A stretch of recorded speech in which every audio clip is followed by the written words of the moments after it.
Well, welcome back to Gardeners Cottage here in Blakeney on the North Norfolk coast. We've come over today, part of our turnaround checks on the cottage. It's just been turned over by the cleaning team and laundry team, and we're just here doing some garden maintenance and updates. We've bought the latest addition, well, it's not a permanent addition to our family, for a little trip out in Blakeney. My daughter's puppy called Gigi, who's staying with us this week while she's on holiday. So she's enjoying exploring this garden very much. Aren't you, G? Come on, come say hello. Yeah, lovely. Okay, let's go and have a look around this garden. She'll come with us and no doubt be in frame very soon because she's never more than a couple of feet away from you. We're just going to have a look around the garden, see what's flowering at this time of year, because August can be a little bit of a dry month in the garden with a lot of things having finished and being cut back. But hollyhocks here are still just flowering towards the end. They will continue right the way through August, right the way up to the tips of the spikes, and then if we're lucky we'll get a lot of secondary growth like we've got on this one, where the main stem's been cut out or is not formed, and then these little secondary short 2 to 3 foot side shoots come along and flower.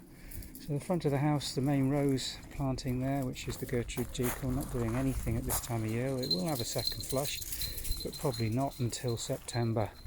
And the big rose along the front of the cottage, now finished for this season. That's the yellow Banks luteii, which is so spectacular, but a single flush of flower towards the end of May, beginning of June.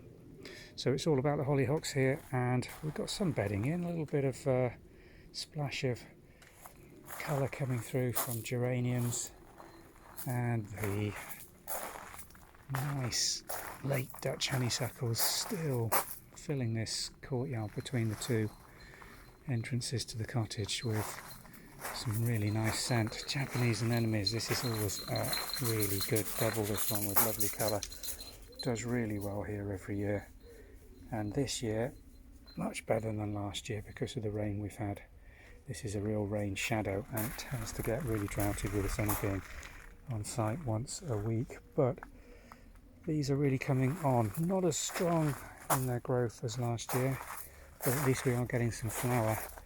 Last season was almost a complete washout for those because of the drought. Agapanthus is really what's popping here on the courtyard. Notice the new garden furniture is all looking very nice and bright. Replace the old teak that was starting to look a little tired with this cast aluminium green set, which is nicely decorated and looks very fine here in the courtyard in this summer sunshine. It's been a damp start to August here in Blakeney. Still some rain clouds on the horizon. It's intermittent thunderstorms and downpours. Phloxes are absolutely loving it. Just look, another one that really suffers in this dry sandy soil from the drought most summers, but this year flowering away beautifully, as is a second flush on that little creeping geranium. Really nice colour match that with the blues and whites of the agapanthus just overshadowing it. And the back garden here at Gardeners Cottage has really been opened up this season, with the neighbours taking down an old flowering plum. I used to call it a mirabelle. Wasn't particularly doing very well and was a big dominant tree, and the pear trees have also had a really good top pruning, thinning out. It's letting an awful lot more light into this border, which is really benefiting from it. Managing to get stuff to grow in here that was in a complete rain shadow and light shadow before.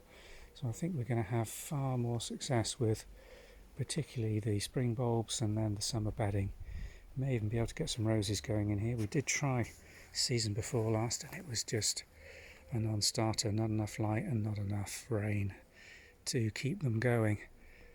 So that's quite exciting to see how that's going to develop. May well even get some more hollyhocks down here as well, but just look how well this rose is doing. Can't remember the name of this one.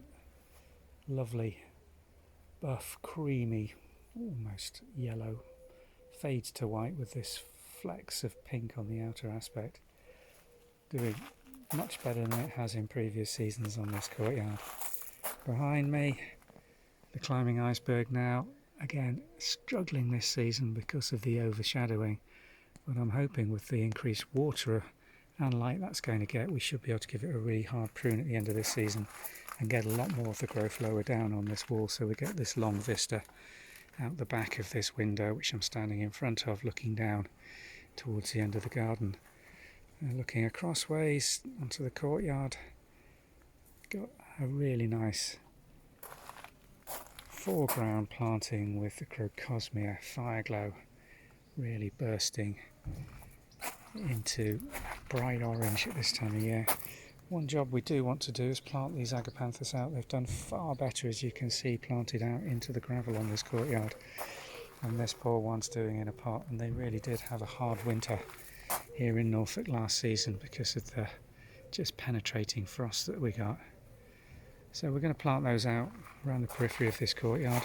We have pushed some of the plantings back because it was just starting to encroach on the courtyard area, with the table now taking centre stage in the centre. And again, the barbecue's working further and further away from these trees, which again I think this season we're probably going to have to really give a good prune on. Well, Ted's enjoying having a good sniff around. Always likes it when other dogs have been staying here in Gardeners. Come and see what they've been up to. I don't know where the G's gone. Better go and find my puppy. Won't be far. Sun's just fading behind one of those clouds now, so time to say goodbye. Thanks for watching.